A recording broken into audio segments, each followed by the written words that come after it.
2,000 కోట్లపై ప్రభాస్ కన్ను పడిందా? ఇండస్ట్రీ రికార్డుని ప్రభాస్ బద్దలు కొట్టాలనుకుంటున్నారా అంటే అవుననే సమాధానం ఇస్తున్నారు కొంతమంది సినీ విశ్లేషకులు. ఇక ఇదే అంశానికి సంబంధించి మనతో మాట్లాడేందుకు ప్రముఖ సినీ క్రిటిక్ దాసరి విజ్ఞాన్ మనతో ఉన్నారు. ఆయనతో మాట్లాడదాం. విజ్ఞాన్ గారు హాయ్ అండి. హాయ్ విజ్ఞాన్ గారు, 2,000 కోట్లపై ప్రభాస్ కన్ను పడిందా? ఇండస్ట్రీ ఆల్ టైమ్ రికార్డ్స్ని బద్దలు కొట్టే పనిలో ప్రభాస్ ఉన్నారా సలార్ మూవీ ద్వారా అంటే ఏం చెప్తారు? యాక్చువల్లీ బాహుబలి 1 హిట్ అవుతుంది అనుకున్నారు కానీ ఓ మోస్తారు హిట్ అవుతుందని ఎవరు అనుకోలే. బేసికలీ బాగా హిట్ అయింది. పాన్ ఇండియాలో రిలీజ్ చేసుకున్నారు, అన్ని భాషల్లో మార్కెట్ వచ్చింది, బాగానే ఉంది.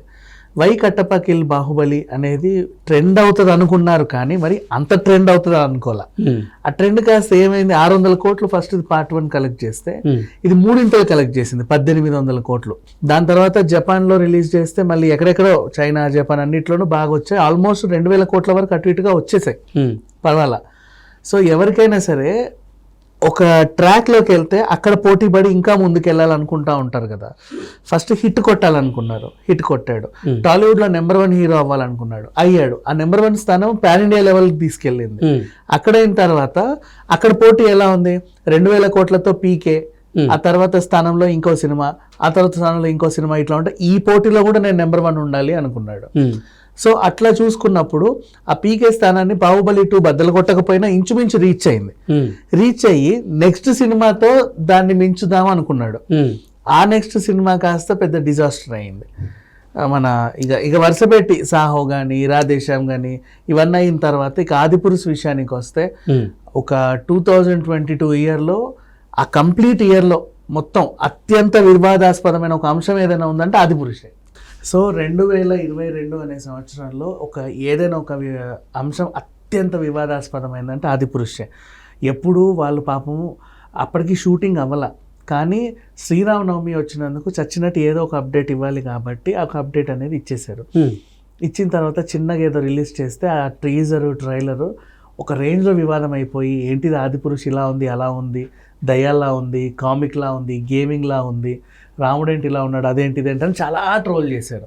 తర్వాత వాళ్ళు ఏం చేశారు, ఆ సినిమాని పోస్ట్ పోన్ చేసుకునేసరికి అనుకున్న టైం రిలీజ్ అవ్వక కొంచెం మర్చిపోయారు. మళ్ళీ నెక్స్ట్ ఇయర్ 2023లో మళ్ళీ వచ్చింది శ్రీరామనవమి, చచ్చినట్టు ఏదో రిలీజ్ చేయాలి. సో పోనీలేని పోస్టర్ రిలీజ్ చేశారు, సరదాగా ఉంటుందిలే అని. ఆ పోస్టర్లో సీతమ్మకి బొట్టు లేదని, మెడలో మాంగళ్యం లేదని, కాళ్ళకి మెట్టలు లేవని రకరకాలుగా ట్రోల్ చేశారు. సో అట్లా ఆదిపురుష్ బాగా వివాదం అయిపోయి, కానీ ఆ వివాదాన్ని మొత్తం సద్దుమణిగించేలాగా ప్రీ రిలీజ్ ఈవెంట్ జరిగింది తిరుపతిలో. ఎక్కడెక్కడి నుంచో ఫ్లైట్లు వేసుకొని మరీ అభిమానులు వచ్చారు. అంతమంది అభిమానులు రావడం అదొక రికార్డ్ యాక్చువల్లీ చెప్పాలంటే.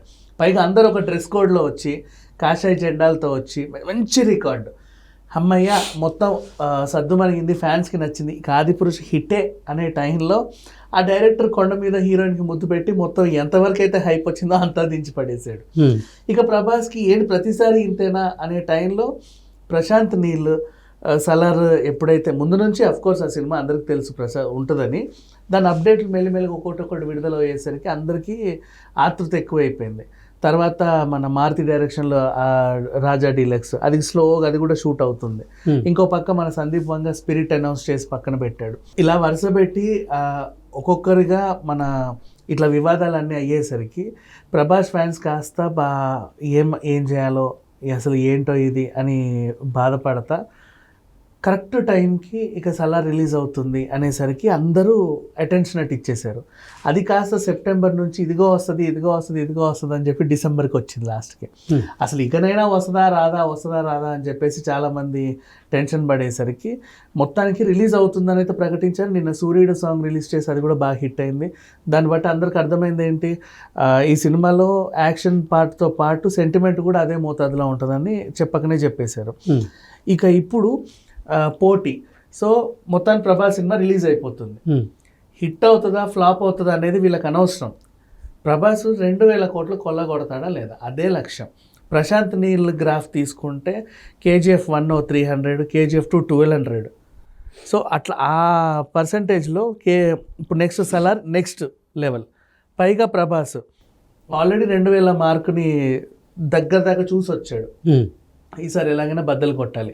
అండ్ గతంలో ఇప్పటివరకు మనం చెప్పుకున్నటువంటి సాహో కానీ రాధేశ్యామ్ కానీ ఈవెన్ ఆదిపురుష్ కానీ ఈ సినిమాలు కూడా ఫ్లాప్ అయినప్పటికి కూడా కలెక్షన్లు మాత్రం బీభత్సంగా తెచ్చాయి. ఎంత ఫ్లాప్ సినిమా అయినా సరే ఆదిపురుష్ 700 కోట్లు 600 కోట్లు వసూలు చేసింది ఏదో రకంగా. సాహో కూడా డబ్బులు వచ్చాయి, బాలీవుడ్లో పెద్ద హిట్ అది, మళ్ళీ మన దగ్గర అవ్వకపోయినప్పటికీ.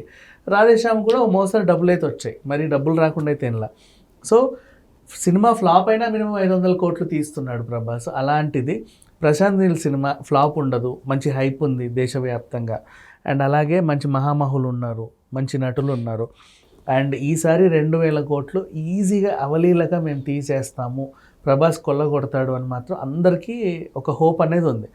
కాకపోతే ఎక్కడ పోస్టర్లు కనబడట్లా, ఎక్కడ ప్రమోషన్స్ కనబడట్లా, ఇవన్నీ కనిపించకపోయేసరికి కొంచెం డిసప్పాయింట్మెంట్ అయినా సోషల్ మీడియాలో మాత్రం భారీ డైలీ ట్రెండింగ్లో ఉంది సలార్ సలార్ సలార్. అంటే ప్రభాస్ ఇప్పుడు ఈ ట్రీట్మెంట్ మనం గమనిస్తే KGF 3కి కూడా తను ఎక్కువ, 2కి కూడా తను ఎక్కువ ప్రమోషన్ చేయాలి, కానీ పెద్ద హిట్. ఆ ఫార్ములా ఏమన్నా కొనసాగిస్తున్నారేమో చూడాలి. బట్ ఏదేమైనా 2000 CR మాత్రం 100% టార్గెట్గా పెట్టే సలార్ అనేది రిలీజ్ అవుతుంది. మరి ఆ 2000 CR almost pre release business కూడా బాగానే జరుపుకుంటుందని కూడా న్యూస్. బట్ 2000 CR వెనక్కి తెస్తుందా లేదా అనేది చూడాలి. ఓకే, అంటే 2000 కోట్ల రూపాయలని కలెక్ట్ చేసేటువంటి అంత దమ్మ సినిమా కథలో ఉందా అంటే ఏం చెప్తారు? దమ్ము ఉంది, కాకపోతే ప్రాబ్లం ఏంటంటే డంకీ కూడా ఉంది పక్కన, దానికి కూడా థియేటర్స్ ఇవ్వాలి.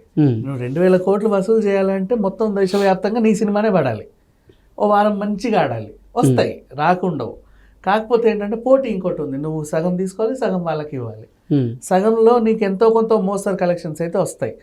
హిట్ అని ఒక పదం పడిందంటే చాలా, అప్పుడు లాంగ్ రన్లో నువ్వు 2000 CR ఈజీగా తీసేయచ్చు. ఓకే, అంత పెద్ద హిట్ అయిన ఎనిమల్కే రీసెంట్గా 1000 crores వచ్చినాయి. అంతకంటే భారీగా విజయం సాధిస్తే తప్పితే 2000 కోట్లు కైవసం చేసుకోవడం అనేది పెద్ద హిట్. అంటే యానిమల్ డివైడ్ టాక్ వచ్చింది నెంబర్ 1. నెంబర్ 2 యానిమల్ కూడా ఏ సర్టిఫికేట్, ఈవెన్ ఇప్పుడు సలార్ కూడా ఏ సర్టిఫికేట్ వచ్చింది. సో ఇట్లా వీటి వల్ల కొంచెం కలెక్షన్స్ డౌన్ అవుతాయి తప్పితే ఇవి అధిగమించి, ఇప్పుడు for example Baahubali clean U/A తెచ్చుకున్నారు వాళ్ళు, సో అందరూ చూడొచ్చు. ఇప్పుడు సలార్కి ఏంటి, బిలో 18 వాళ్ళని ఎలా చేయరు, సో సగం మార్కెట్ పోతుంది అక్కడ ఆల్మోస్ట్. సో అట్లా ఆ విధంగా క్యాలిక్యులేట్ చేసుకుంటే కొంచెం కష్టం, పైగా పోటీ ఉంది. ఈ రెండు దాటుకొని 2000 CR కొల్లగొట్టాలి అది. ఓకే ఓకే విజ్ఞాన్ గారు, థ్యాంక్ యూ.